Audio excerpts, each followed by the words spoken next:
Assalamualaikum warahmatullahi wabarakatuh, sahabat-sahabat sekalian.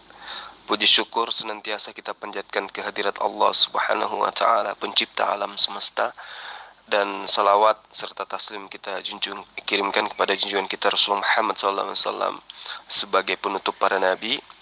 Alhamdulillah, pada sore hari ini saya berdialog dengan beberapa orang sahabat Kristen, ya, mengkaji tentang banyak hal, diantaranya tentang keberadaan asal-usul Kristen itu sendiri dan tuduhan bahwa umat Islam itu tidak memahami sejarah. Sahabat sekalian, mungkin materi ini bisa dijadikan sebagai salah satu materi ya di dalam kajian Kristolog yang berguna bagi generasi kita berikutnya. Kalaupun ada kata atau kalimat yang keliru, ya mohon dimaklumi, ya namanya juga saya masih tahap belajar ya para sahabat. Sekali lagi terima kasih atas dukungannya selama ini terhadap channel kita, sehingga channel kita semakin hari semakin besar, dan semoga ini menjadi salah satu jembatan bagi teman-teman untuk mengkaji dan mempelajari tentang Kristolog. Terakhir dari saya, sekali lagi saya sampaikan kepada para sahabat-sahabat yang ingin menyalurkan zakat dan sedekah dan infaknya di bulan suci Ramadan ini, silakan menyalurkannya melalui yayasan di bawah binaan kami ya. Kiranya apa yang menjadi niat baik kita akan menjadi terrealisasi dan menjadi amal kebajikan kita di dunia dan di akhirat. Demikian para sahabat, terima kasih atas perhatiannya. Saya akhiri. Assalamualaikum warahmatullahi wabarakatuh. Salam satu Tuhan. Iya, menurut logika saya juga, kenapa Tuhan dijaga Tuhan ya? Aku pun tidak bisa mengatakan itu. Tuhan kami itu ajaib soalnya. Tidak bisa diterangkan dan tidak mampu dipahami oleh otak dan logika manusia. Jangan tanya itu kepada saya. Memang jelas, Tuhan menjaga Tuhan. Itulah hebatnya Tuhan kami itu. Tuhan kami itu maha kuasa tapi maha lemah. Itu hebatnya. Jadi bingung kan kamu kan? Tuhan kami itu maha tahu tapi maha tidak tahu juga. Bingung kamu kan? Jadi harus belajar dulu kamu. Susah kamu memahami itu, ya? Dan kamu tidak akan bisa memahami Tuhan kami. Dia maha tahu tapi maha tidak tahu juga. Dia maha kuasa tapi tidak maha kuasa juga. Nah, bagaimana artinya itu? Baik, Pak Budi, terima kasih. Silakan juga tampilkan dalil-dalil yang ada di Al-Quran mengenai Al-Masih Isa putra Maryam yang ada di Al-Quran. Bagaimana dia lahir, bagaimana dia anak-anak, bagaimana dia dewasa, apa yang jadi ajarannya, dan ada nggak saksi-saksi kelahiran Al-Masih Isa putra Maryam yang di Al-Quran itu? Sama seperti Yesus Kristus, dia dinubuatkan, dia ada dilahirkan, mati, bangkit, seluruh nubuatan tertulis dan digenapi. Dan setiap momen-momen itu, lahir, mati, bangkit, ada orang menyaksikan. Nah, itu demikian. Sebenarnya saya sudah jelaskan. Kemarin juga ada Zoom meeting live, diskusi di grup tentang Yohanes 17 ayat 3. Yesus Kristus diutus. Ya, Yesus utusan. Di grup ini sudah saya terangkan barusan bahwa Yesus memang diutus. Siapa yang mengutus Yesus? Engkau satu-satunya Allah yang benar. Engkau satu-satunya Allah yang benar, itulah yang mengutus Yesus. Siapakah engkau satu-satunya Allah yang benar? Di Yohanes 17 ayat 3. Yohanes 17 ayat 1 mengatakan Yesus bicara dengan Bapa. Berarti Bapa adalah satu-satunya Allah yang benar yang mengutus Yesus. Siapakah nama Bapa? Nama Bapa telah diberikan kepada anak, yaitu Yesus Kristus. Yohanes 17, 11, 12. Jadi udah ketemu Yesus Kristus satu-satunya Allah yang benar. Itulah yang Maha Pencipta. Jadi memang kebenaran itu sedikit demi sedikit dibukakan kepada orang yang mau belajar. Yang mau belajar. Di ayat lain bilang Yesaya 43, 11. Aku, Tuhan, satu-satunya juru selamat. Itu di perjanjian lama, di kitab Nabi Yesaya. Tetapi di perjanjian baru, juru selamat adalah Yesus. Telah lahir bagimu juru selamat, yaitu Kristus Tuhan. Di perjanjian lama dikatakan bahwa juru selamat itu Tuhan. Satu-satunya Tuhan, gak ada Allah lain. Di perjanjian baru mengatakan Yesus Tuhan. Nah, di dua ayat ini pun udah jelas sebenarnya. Tetapi walaupun sudah mengerti kebenaran, walaupun sudah tahu yang benar, susah untuk melakukan. Jangan susah-susah. Ini zaman pandemi coronavirus. Dibilang jaga jarak, dibilang pakai masker. Jarang orang jaga jarak sekarang. Apalagi orang ke pasar belanja. Apalagi ada pesta. Sekarang nanti sore beli bukaan. Jarang orang jaga jarak. Bagaimana jaga jarak di pasar? Disuruh pakai masker. Walaupun pakai masker, tetapi maskernya ditaruh di dagu. Itu yang saya pahami Pak Budi, karena saya seorang dokter, saya udah pahami banyak masyarakat, kita pun sudah mengadakan penyuluhan, tolong jaga jarak, cuci tangan, kalau memegang sesuatu sebelum memegang area wajah, pakai masker. Tidak mau juga Pak Budi, walaupun itu protap kesehatan, prokes kesehatan mencegah coronavirus. Mereka tahu itu mencegah, tapi tidak mau melakukan. Serupa, tapi nggak sama dengan kebenaran ini. Sekalipun Pak Budi tahu bahwa Yesus itu satu-satunya Allah yang benar, tak akan mau ikut Yesus. Karena apa? Karena udah terikat. Karena ikut dari leluhur, dari orang tua. Demikian Pak Budi. Baik, Bang siapa tuh? Sorry, saya lupa namanya Bang. Jadi gini, kalau Anda berbicara mengenai Yesus atau Isa Al-Masih dalam Al-Quran, lalu kemudian sudut pandang dan cara penuturan pengarang-pengarang gospel Anda dudukkan pingin sama dengan Al-Quran, maka itu adalah kesalahan fatal. Kenapa saya katakan kesalahan fatal? Karena Al-Quran itu bukan karya tulis seseorang yang kemudian merupakan adalah hasil penyelidikan, sehingga menceritakan sesuatu layaknya wartawan. Kalau Al-Quran itu kitab hukum-hukum, bukan kitab biografi yang menceritakan orang per orang. Kedatangan Isa alaihissalam ke atas muka bumi ini kepada Bani Israel itu hanya sebagai hamba Allah, hanya sebagai seorang nabi, sebagai seorang rasul yang dikhususkan untuk mengajarkan Bani Israel kembali kepada hukum Taurat. Qala inni a'budullah ataniyal kitab wa ja'alani nabiyyan. Aku ini adalah hamba Allah, sama dengan pernyataan Yesus dalam Yohanes 4 ayat 22. Aku ini adalah hamba. Aku mengenal siapa yang aku sembah. Kalian tidak mengenal apa yang kalian sembah. Itu yang tertulis di dalam Yohanes 4 ayat 22. Qala ini abdullah. Saya ini adalah sesungguhnya hanya hamba Allah. Ya, ataniyal kitab, dia memberiku pengajaran kitab. Wa ja'alani nabiyyan, dan Allah menjadikan aku sebagai seorang nabi. Tidak lebih daripada itu. Jadi kalau Anda mengatakan siapa saksinya, ya kami pun bisa bertanya kepada Anda. Namun, saudara harus tahu bahwa segala sesuatu yang butuh kesaksian itu adalah sesuatu yang diragukan kebenarannya. Sementara Al-Quran itu tidak memiliki keraguan, tidak memiliki tendensi karangan-karangan di dalamnya. Jadi tidak perlu saksi. Kitab Anda memang butuh saksi banyak. Karena kenapa? Untuk meneguhkan sesuatu yang diragukan kebenarannya. Itu dia. Lalu kemudian di dalam Al-Quran dikatakan, di dalam surah Al-Maidah ayat 117, di situ dikatakan bahwa ma qultu lahum illa ma amartani bi ani ubudullah rabbi wa rabbukum. Bentar ya. Lalu kemudian di ayat ini dikatakan, apakah ada yang memerintahkan kepadamu? Ya, sampai ketika Nabi Isa alaihissalam ini di hari penghakiman kelak dihakimi oleh Allah, dia mengatakan ma qultu fihim. Ya, aku tidak mengatakan sesuatu illa ma amartani bih, kecuali apa yang kamu perintahkan untuk aku katakan.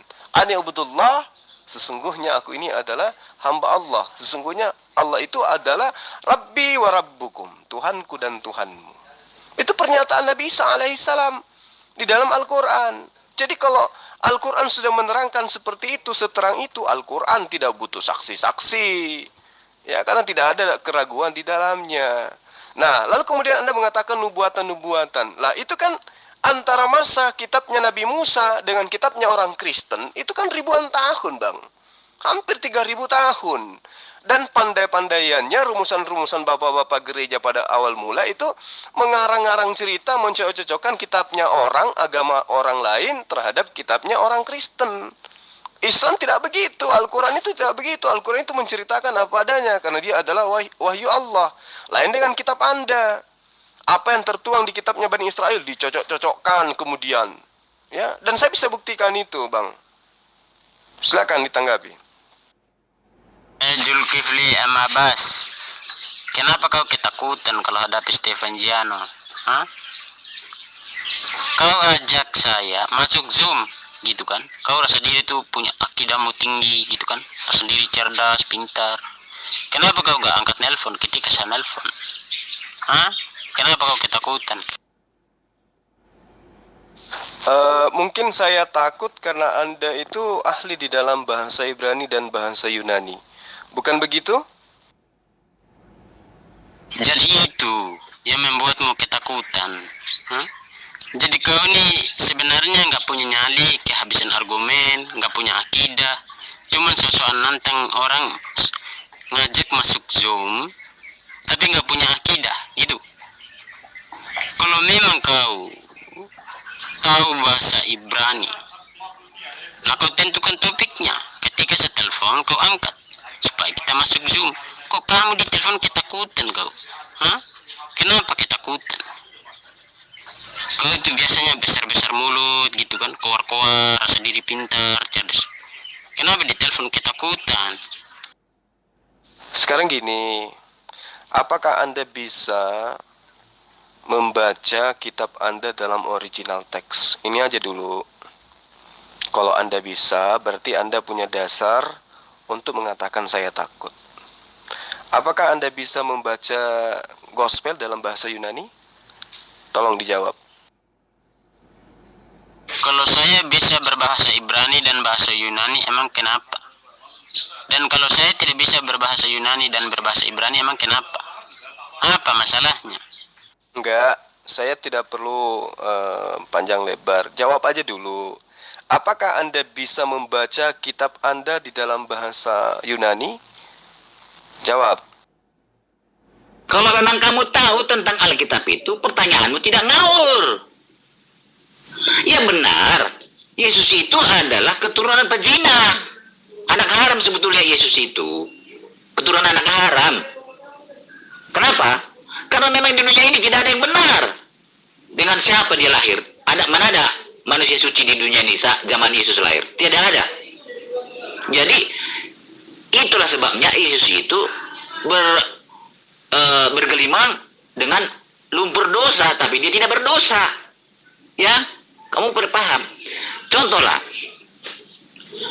karena kita mengatakan tidak ada yang tidak berdosa, semua tidak ada yang benar, semua sudah bersalah. Termasuk wanita manapun tidak ada yang bersih, yang tidak berdosa. Apalagi kakek neneknya si Yesus juga tetap orang berdosa. Siapa yang menyangkal? Tidak ada. Saya pun mengakui itu keturunan dari orang berzina Yesus itu. Iya. Emang apa salahnya? Dan itulah yang diperbaiki oleh Yesus. Yesus datang ke dunia ini untuk berbagi dunia yang rusak ini. Itulah akan diperbaiki. Itulah kan? Sudah paham? Jangan seperti itu ngomong. Ya. Kamu bisa mengatain Tuhan kami bisa jadi tai. Ya bisa. Tapi lebih baik dia mulutnya itu daripada ngomong seperti itu karena dia tidak tahu. Ya. Maka saya jelaskan. Saya akui Tuhan kami itu bisa jadi tai. Karena apa? Dia maha bisa. Tapi Tuhan kami itu tidak mau melakukan hal-hal yang tidak bermanfaat. Apa manfaatnya kalau dia jadi tai? Hah? Lebih baik diam kamu aja yang diam. Kamu nggak ngerti. Kalau Tuhan bisa jadi tai itu manfaatnya banyak. Bisa membuat tumbuhan subur. Ini lagi. Kok ada Tuhan jadi tai segala ini lemsiabau ini. Tanya lagi. Kalau Tuhan kami bisa jadi tai manfaatnya apa? Ya banyak manfaatnya. Curut-curut bisa makan. Tikus-tikus bisa kenyang. Loh iya, tanaman bisa subur. Tai kan bikin nyubur ke tanaman ya. Tanaman bisa subur itu pupuk-pupuk jadi pupuk itu.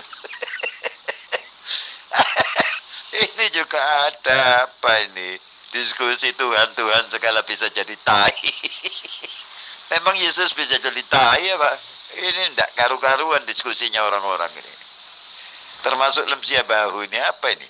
Kok Tuhan sakti bisa jadi tai segala? Kalau saya bisa berbahasa Ibrani dan Yunani, emang kenapa? Kamu yang maunya kamu apa? Kalau saya bisa berbahasa Ibrani dan Yunani. Saya hanya tanya, apakah Anda bisa membaca kitab Anda dalam bahasa Yunani? Bisa atau tidak bisa? Coba yang jelas, yang tegas. Saya nggak bisa bahasa Yunani dan nggak bisa bahasa Ibrani. Emang kenapa? Kamu uji saya? Kamu uji saya berbahasa Yunani atau berbahasa Ibrani? Nah gitu dong. Nah sekarang kalau Anda tidak bisa bahasa kitab tidak bisa membaca original teks kitabnya Bani Israel dan juga tidak bisa membaca original teks kitabnya Kristen, lalu apa alasan saya harus takut sama Anda? Lucu aja Anda ini. Ya, jadi kalau Anda itu membaca kitab Anda saja dalam original teksnya tidak sanggup, kira-kira yang membuat saya takut itu apa gitu loh. Coba, sementara saya terhadap Paulus aja nggak takut, apalagi Anda. Kira-kira yang membuat saya takut sama Anda itu apa coba? Ketika saya tidak bisa berbahasa Ibrani dan berbahasa Yunani, jadi itu yang membuat Anda tidak ketakutan kepada saya. Kalau memang Anda tidak ketakutan, ketika Anda mengajak saya masuk Zoom, saya telepon sama kau. Apa topiknya sehingga kau ngajak saya masuk Zoom? Kenapa kau ketakutan? Gak berani angkat? Apa akidahmu sudah terendah? Atau memang kamu gak punya akidah? Kan udah saya bilang, apa yang membuat saya takut sama Anda? Sementara kepada pendiri Kristen aja saya tidak pernah takut, apalagi Anda yang membaca kitabnya sendiri aja tidak mampu. Kan lucu gitu loh. Lalu kemudian saya ngajak ke Zoom. Ya, saya ajak ke Zoom itu tidak perlu pakai topik, langsung berdiri di hadapan saya, duduk di hadapan saya, lantas kita berdiskusi. Itu baru dibilang orang cerdas. Nggak usah tentukan tema, apalagi mau nelpon-nelpon. Ngapain nelpon saya coba? Kayak homo aja Anda ini. Japrik-japrik kayak gitu. Saya kan ngajak Anda itu berdiskusi di Zoom. Bukannya malah ngajak Anda telepon-teleponan. Kurang kerjaan. Kalau belum mampu untuk berdiskusi debat agama, ya karena memang saya rasa kalian tidak akan punya kemampuan. Kecuali hanya asumsi cocokologi kitabnya Bani Israel. Kalau berdasar terhadap akal, kalian tidak akan pernah sanggup. Kalian hanya bisa imani saja. Ya, jadi saya ajak kamu ke Zoom itu karena saya lihat dan laporan beberapa teman, kamu itu sukanya koar-koar aja, koar-koar kosong di sini gitu loh. Nah sekarang kalau misalnya Anda itu menganggap saya takut, apa alasannya? Ya, apa alasannya? Ya, sementara sunat aja Anda tidak. Kayak mana saya harus takut sama Anda coba? Saya lebih takut daripada lebih takut kepada seekor nyamuk daripada Anda. Ngerti? Saya juga tidak tahu. Tuhan saya itu lemah saat dia di rahimnya si Maria. Waktu baru lahir juga lemah dia. Dibantu oleh manusia dia. Dikasih mandi, dikasih makan, semua kebutuhan dikasih manusia. Tapi dia maha kuasa. Maha kuasa. Dia menciptakan langit bumi dan segala isinya. Memelihara alam semesta ini. Jadi saya bingung juga. Kok dia bisa maha tahu, tapi dia tidak maha tahu. Waktu dia di rahimnya ibunya, waktu dia baru lahir tidak tahu apa-apa dia. Tapi dia paling tahu apa? Dia menubuatkan masa-masa yang akan datang. Sebelum terjadi sudah katakan. Dia maha tahu, semua dia tahu. Ini pernyataan yang luar biasa ini dari Pak Lamsen ini. Dia maha tahu, tetapi dia tidak tahu. Tuhan bukan manusia, tetapi dia manusia.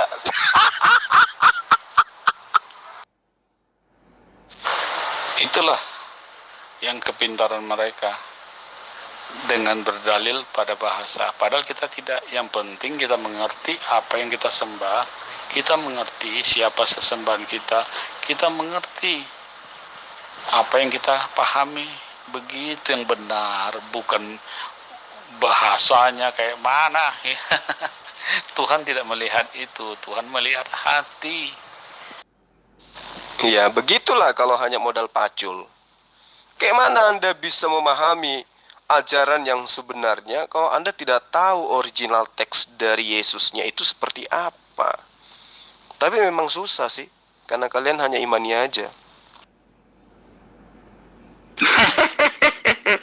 Itulah hebatnya Tuhan kami itu. Tuhan kami itu maha kuasa tapi maha lemah. Itu hebatnya. Jadi bingung kan kamu kan? Tuhan kami itu maha tahu tapi maha tidak tahu juga. Bingung kamu kan? Jadi harus belajar dulu kamu. Susah kamu memahami itu, ya? Dan kamu tidak akan bisa memahami Tuhan kami. Dia maha tahu tapi maha tidak tahu juga.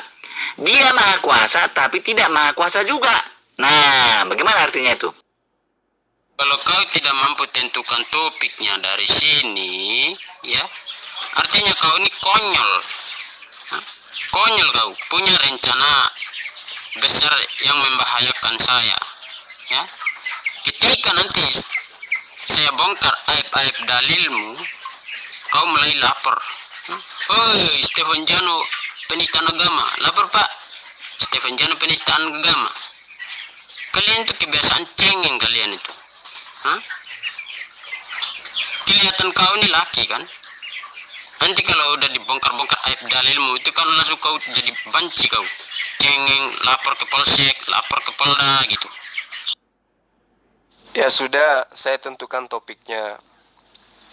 Duluan mana diciptakan, kandang domba atau Yesus? Silakan, jawab.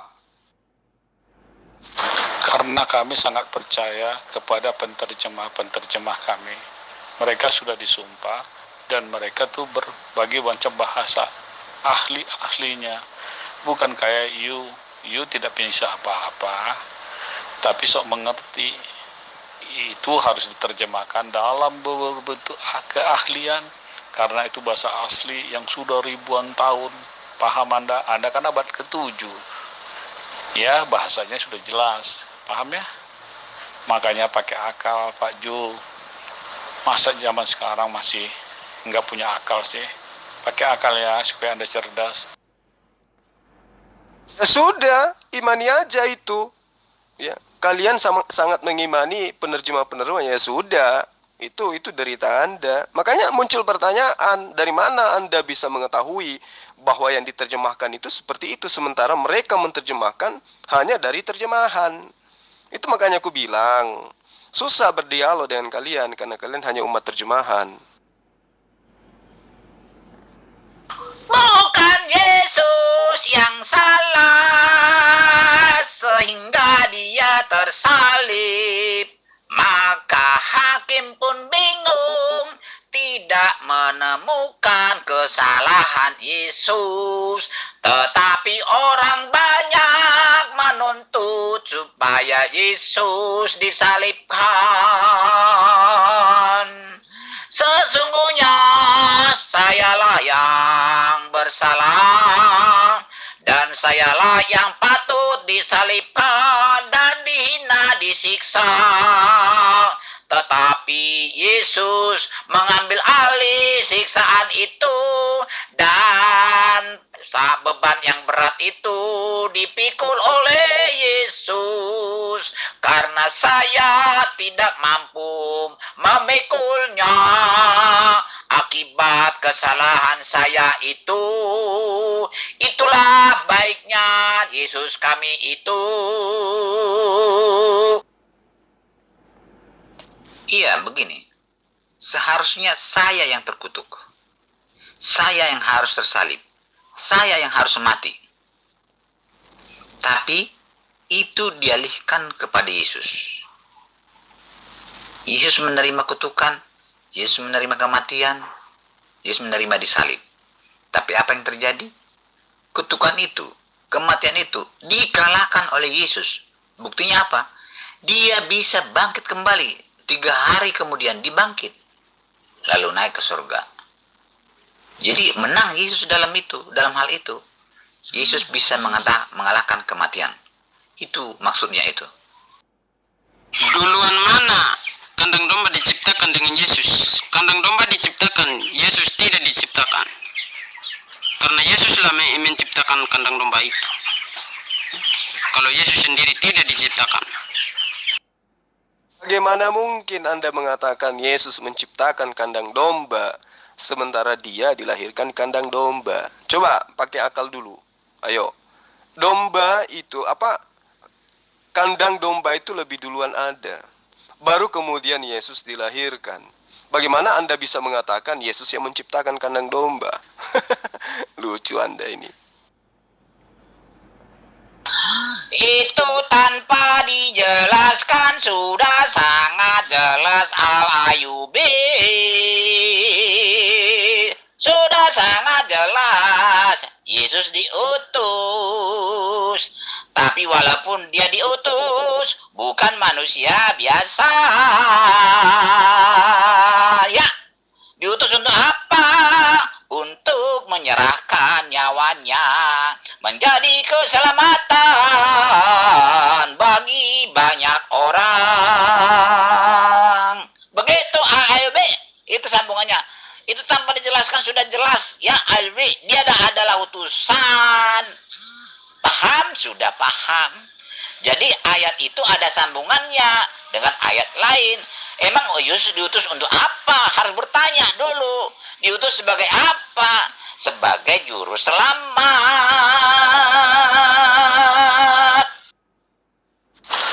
Memang sulit mengajarin keledai-keledai liar ini karena otaknya sudah dikotorin oleh sampah yang berkata Alkitab itu sudah dipalsukan, Alkitab itu sudah dirubah-rubah.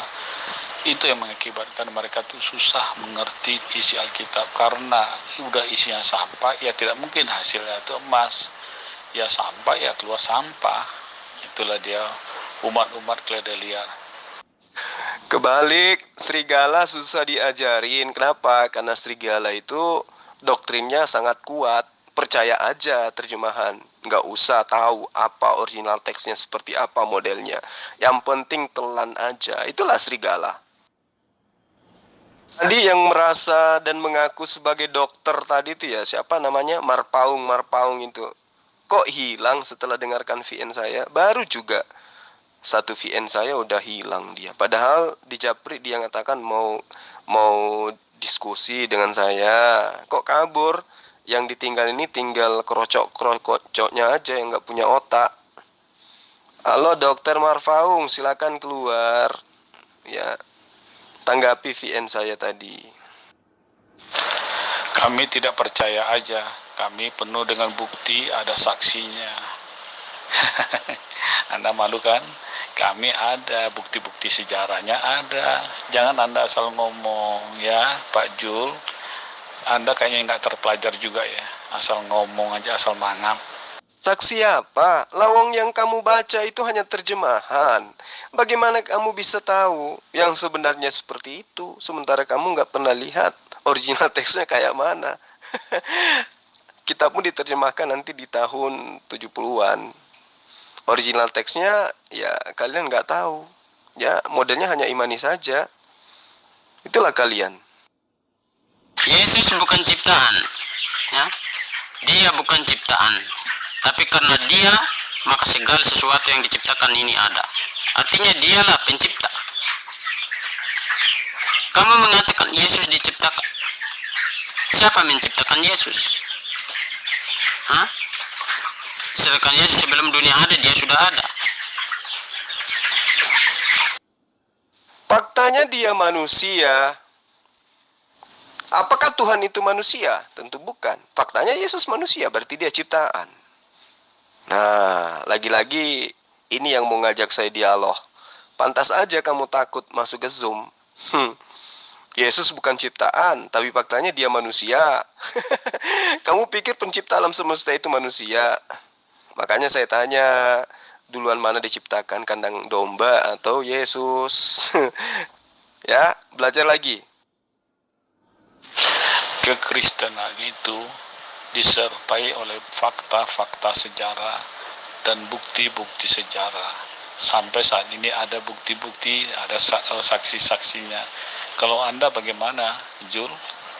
Anda mempunyai enggak fakta-fakta sejarah ataupun bukti-bukti sejarah?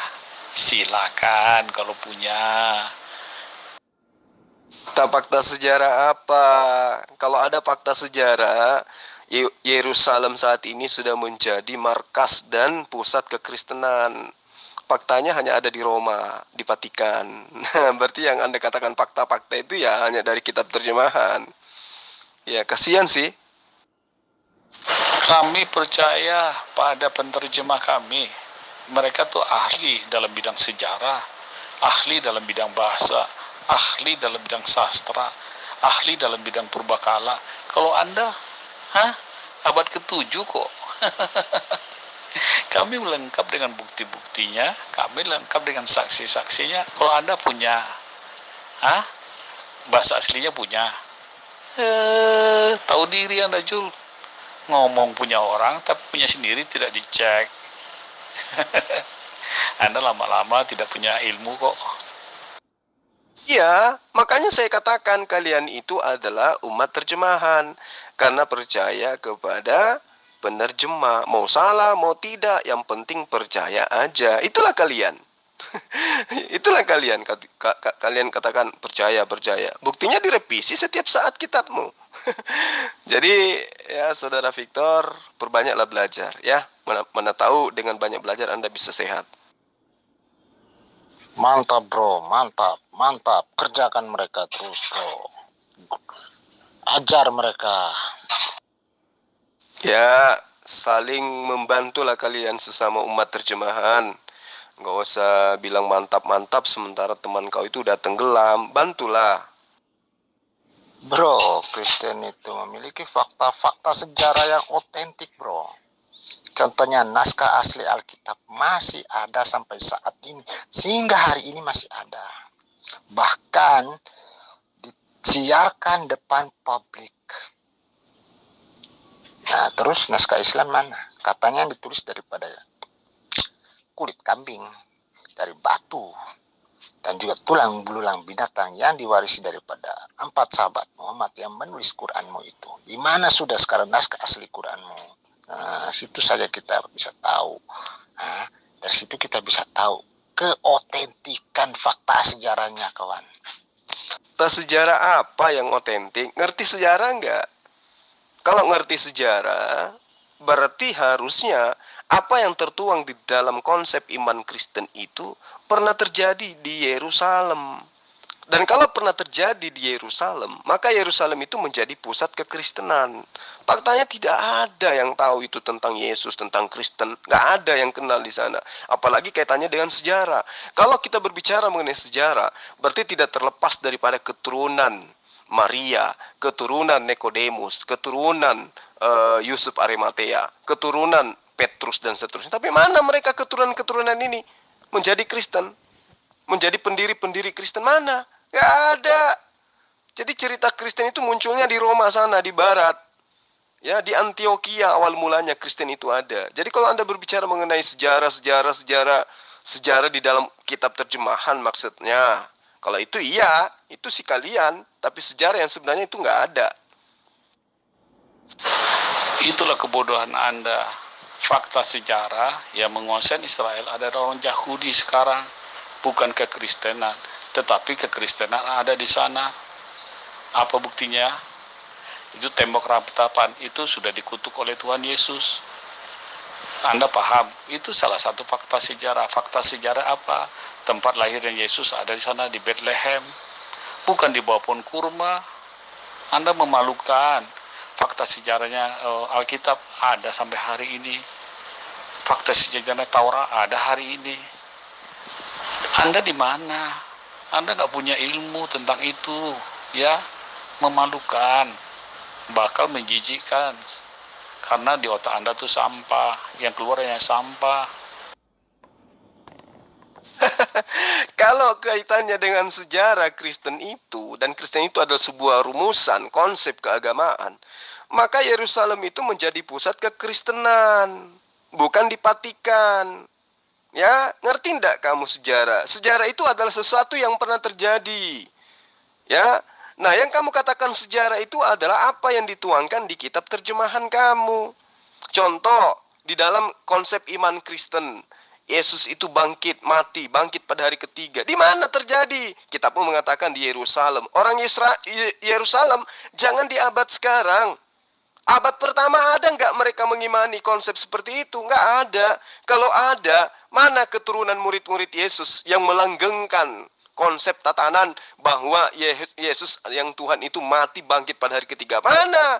Adanya hanya di Roma, di Vatikan. Kenapa? Karena konsep itu adalah konsep yang mereka anut secara turun-temurun dari nenek moyang mereka. Mereka adalah penyembah dewa-dewa yang mengatakan dewa mereka nuzul menjadi manusia, bunuh diri untuk menebus dosa manusia. Itu yang perlu kamu paham. Jadi yang kamu maksud sejarah itu adalah karangan dari kitab terjemahannya kamu. Jadi Victor, kamu harus banyak belajar, kawan. Ya betul, kami ini umat terjemahan. Tetapi umat terjemahan lebih cerdas dari nabi kamu. Nabimu apa yang bisa? Gak bisa tulis dan baca dia itu. Baca Quran saja gak bisa, bro. Jadi, kami ini lebih cerdas dari nabi kamu. Ya, Adam itu. Ya, terlalu naiflah derita kamu nih. Coba Anda lihat bagaimana kemudian Al-Quran yang berasal dari lisannya mengungkap semua apapun yang baru ditemukan oleh para ilmuwan saat sekarang. Itu aja dulu.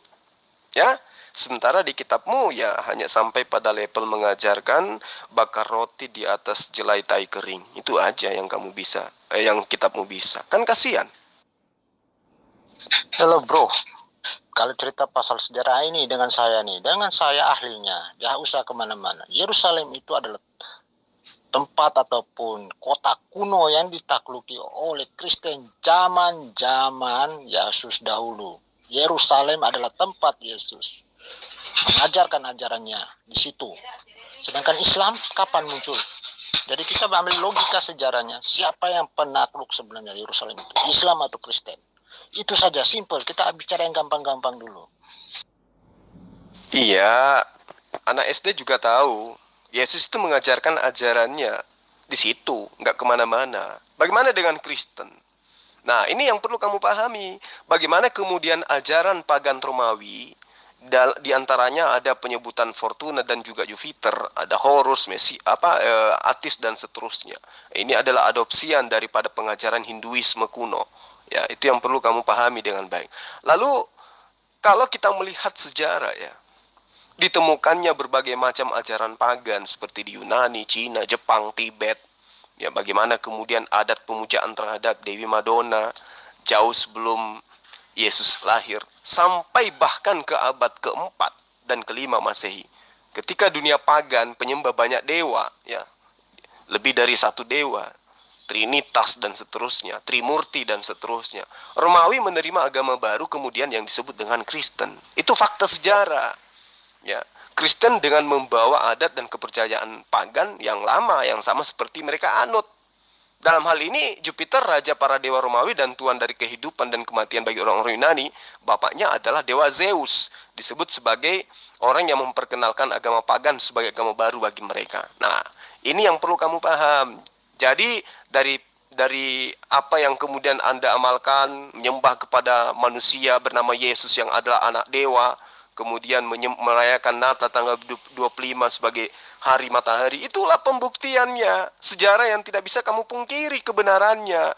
Kalau kaitannya dengan Yesus, tahu saya tamat. Yesus memang adalah seorang nabi yang diutus oleh Allah kepada Bani Israel. Kristen bukan ajaran Yesus. Itu datangnya dari Romawi. Ya, belajar lagi. Jul, bukti sejarah baca, jangan baca di Alkitab. Bukti sejarah mengatakan Yesus itu bangkit pada hari ketiga. Itu baca dalam prasejarah. Anda tidak pernah baca buku sejarah berkoar-koar. Kenapa? Anda tahu nggak tahun 70 apa yang terjadi di Israel? Anda kan tidak mengerti. Kenapa kekristenan nggak ada di Israel? Anda tidak mengerti, Jul, karena Anda tidak paham sejarah. Hanya mulut Anda yang berkoar-koar. Ini fakta sejarah tahun 70 waktu Raja Titus. Anda tahu? Anda aja nggak tahu Raja Titus apa. Jangan baca di Alkitab, bacalah di sejarah. Anda kan tidak bisa membuktikan fakta sejarah Anda kan? Makanya sadar kamu ya. Kalau mempercaya suatu kepercayaan, harus ada fakta sejarahnya, harus ada bukti sejarahnya. Paham Anda? Kalau kami di museum masih lengkap. Ada dalam bentuk papirus, masih ada. Apalagi dalam bentuk kodek, masih lengkap coy. Memalukan Anda, bicara tanpa fakta. Sejarah matamu, Pea. Sejarah di mana? Hah? Kamu belajar di mana? Katakan ke sejarah, mengatakan Yesus bangkit di hari ketiga. Jangan sejarah deh, jangan sejarah. Kitabmu aja dulu. Lukas 24 menceritakan di dalam ayat 44 sampai ayat 46. Yesus konon diceritakan oleh Lukas, asistennya Paulus, bahwa Yesus pernah berkata, ada tertulis bahwa Aku akan bangkit pada hari ketiga di antara orang mati di dalam kitab Mazmur, di dalam kitab Taurat. Mana? Di mana? Udah dicari sampai botak. Tidak ditemukan ada tertulis bahwa Mesias akan mati dan bangkit pada hari ketiga di antara orang mati. Mana tertulis di mana? Di Mazmur dan di Taurat. Jadi kamu di dalam kitabmu aja tidak ada, apalagi dalam kitab sejarah. Aduh, Victor, bikin ngakak aja lu kawan. Wah, mana ini? Kami hebat, Islam hebat. Itu dinista katanya dikit langsung lapor. Di mana hebatnya ya? Saya pun jadi bingung ini.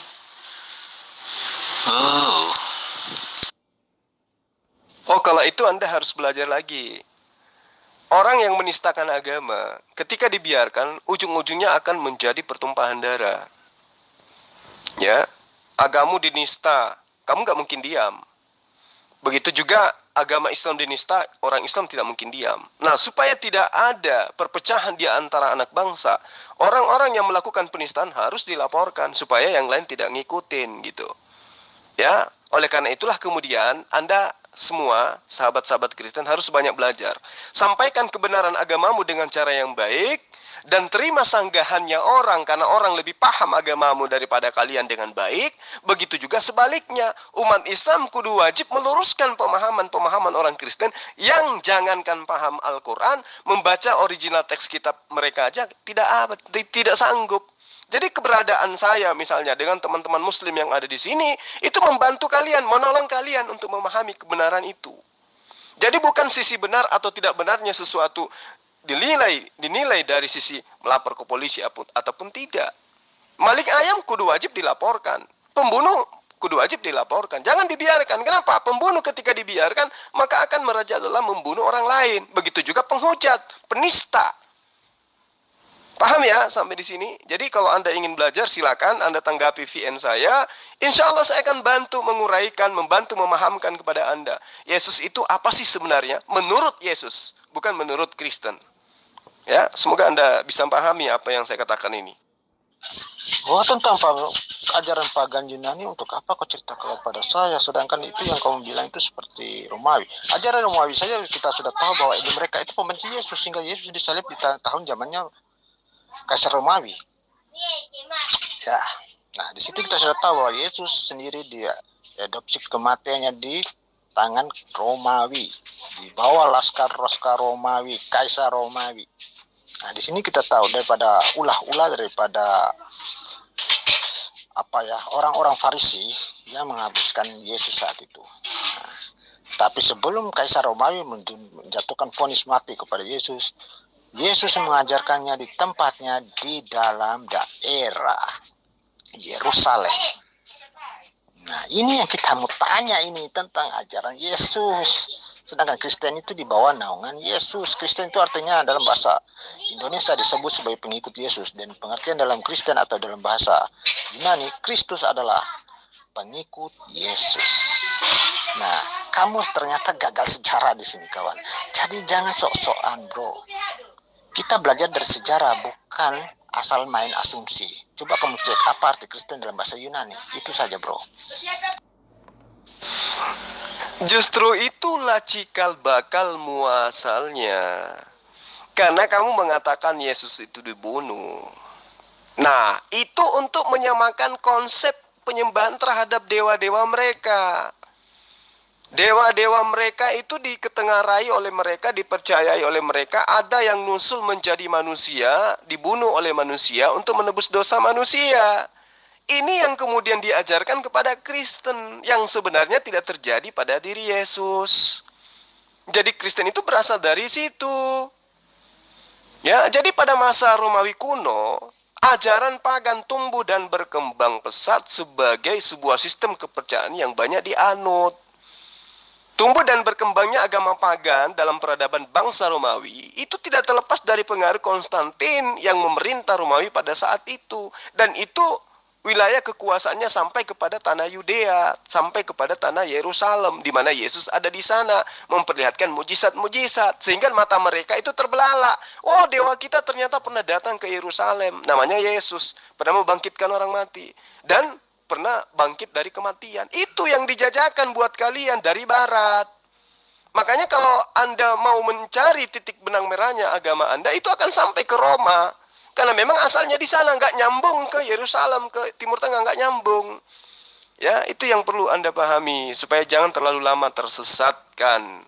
Ya, jadi agama penyembahan terhadap dewa-dewa yang nusul menjadi manusia itu sudah dianut oleh Romawi kuno, yang kemudian mengambil kitabnya Bani Israel dalam Septuaginta, diterjemahkan kemudian, dicocok-cocokkan dalam rumusan-rumusan mendudukkan Yesus sebagai Tuhan. Itu ya, supaya Anda belajar. Itu menurut pemahaman kamu, yang membunuh Yesus itu karena bukan atas penebusan dosa sebenarnya. Kaisar Romawi dan juga laskar-laskar Romawi serta juga dari orang-orang Farisi mengatakan Yesus itu penghujat Allah, maka dia dihukum salib. Ya, kau tidak tahu sejarah ternyata. Kasus Yesus mati adalah dituduh menghujat Allah. Di dalam Kaisar Romawi sendiri yang memvoniskan Yesus saat itu karena ulah daripada orang-orang Farisi. Aduh. Ya, tetapi sedangkan Yesus datang itu untuk menebus dosa manusia menurut iman orang-orang Kristen dan yang diajarkan Yesus sendiri kepada kami. Yesus menebus dosa manusia.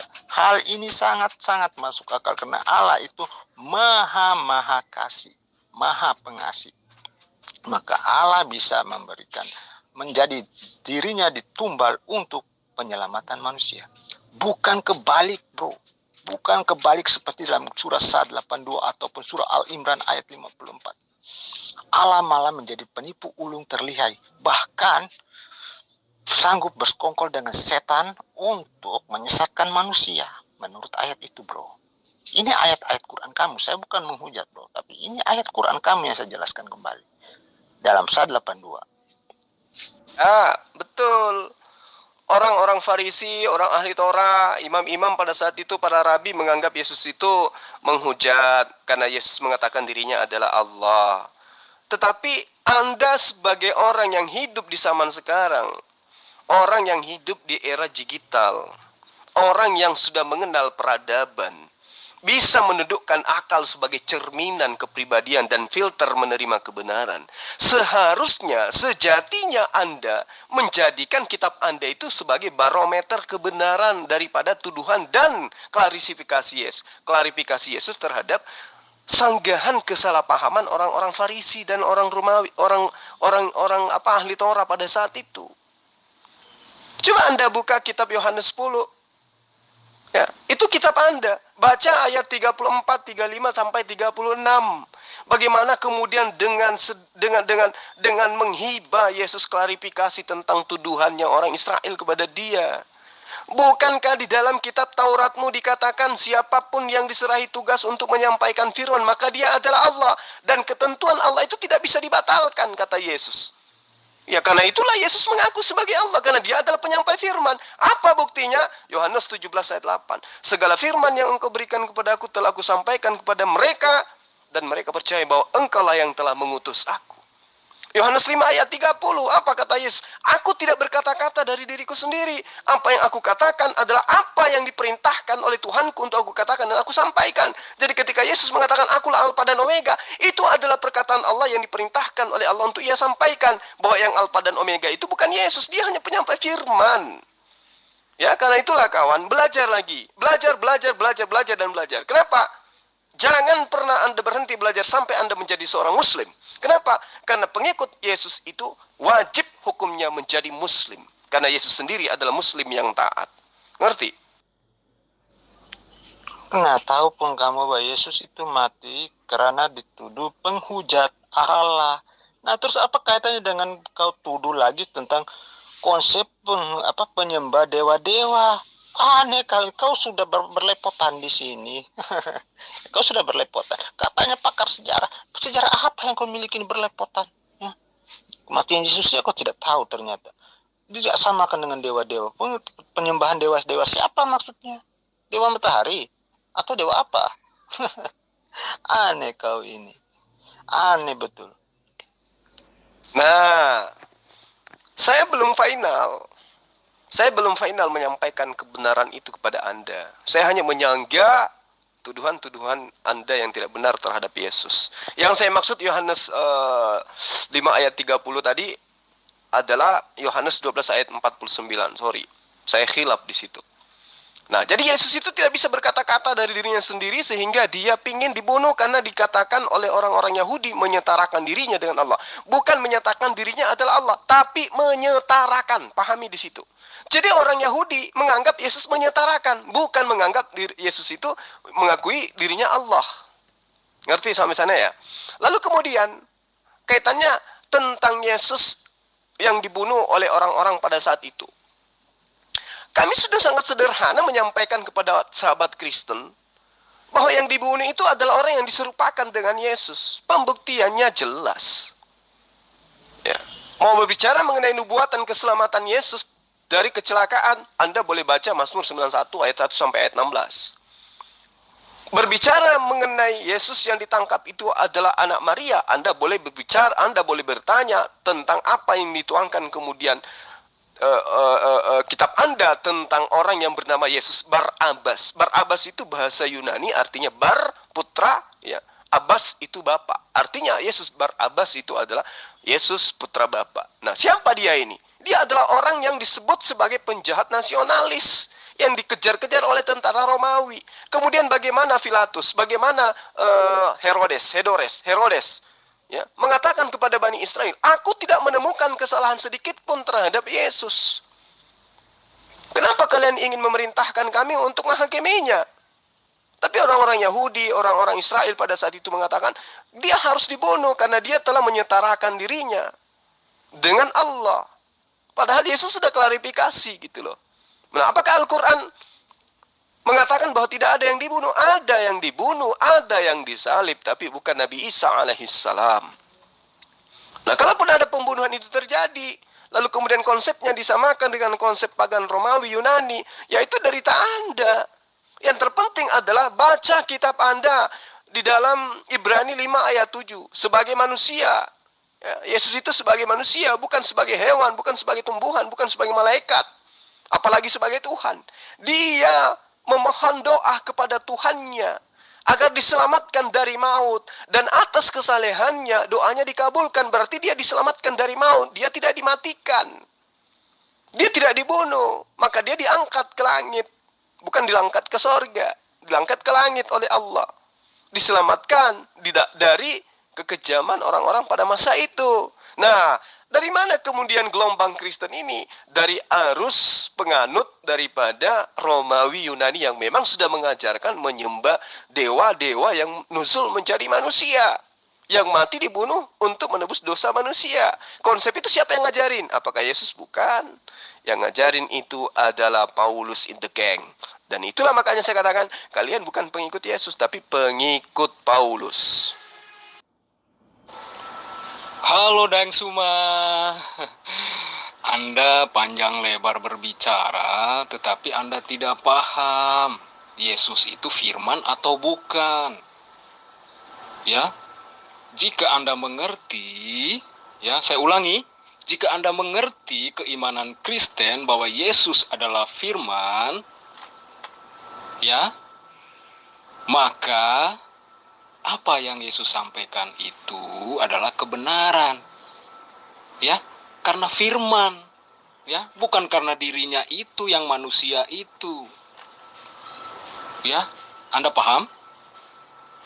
Ya.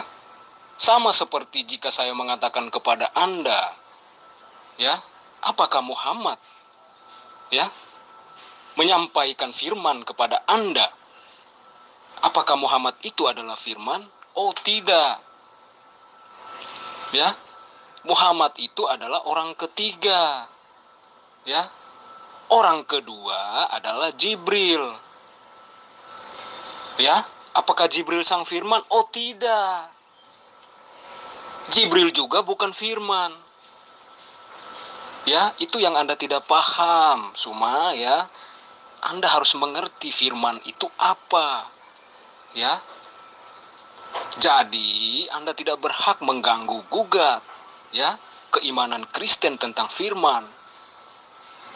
Ya, firman itu adalah Allah itu sendiri, Suma. Ya.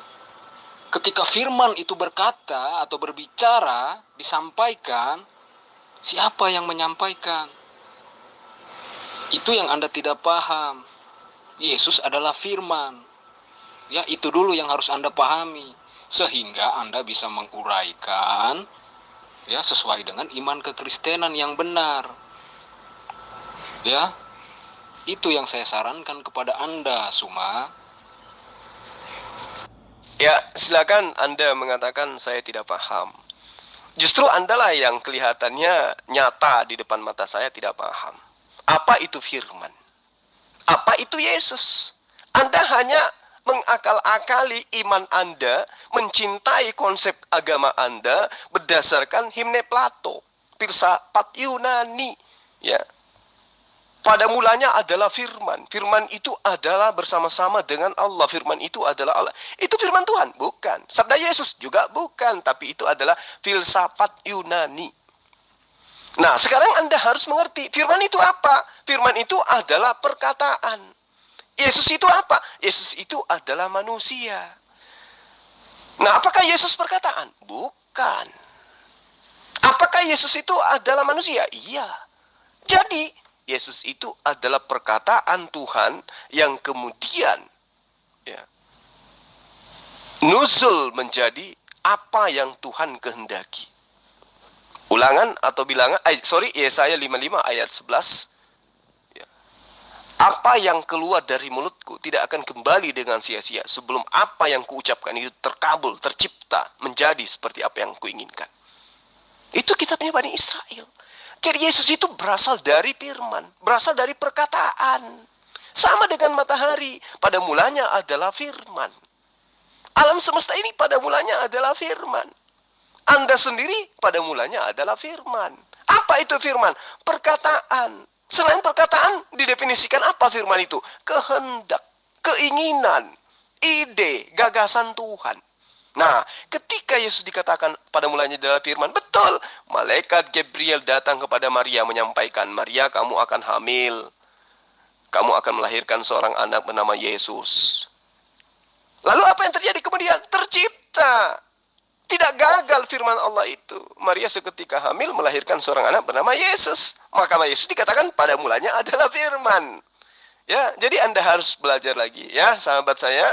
Siapa nih? Yohanes Lolan. Belajar hingga sampai Anda pada titik di mana Anda bisa menjadi seorang muslim, menjadi pengikut yang setia, menjadi pengikut Yesus, menyembahnya kepada Allah yang Maha Suci lagi Maha Tinggi.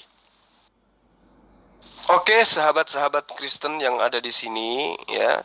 Victor udah kabur duluan, Stefanus sudah kabur duluan, kemudian Dr. Marpaung tadi udah lari duluan, dan siapa lagi? Terakhir saudara saya Yohanes Lolan, dan mungkin masih ada yang saya tidak sebutkan. Saya undur diri dulu ya, karena ini saya masih di kantor, udah pukul 17, saya harus balik ke rumah.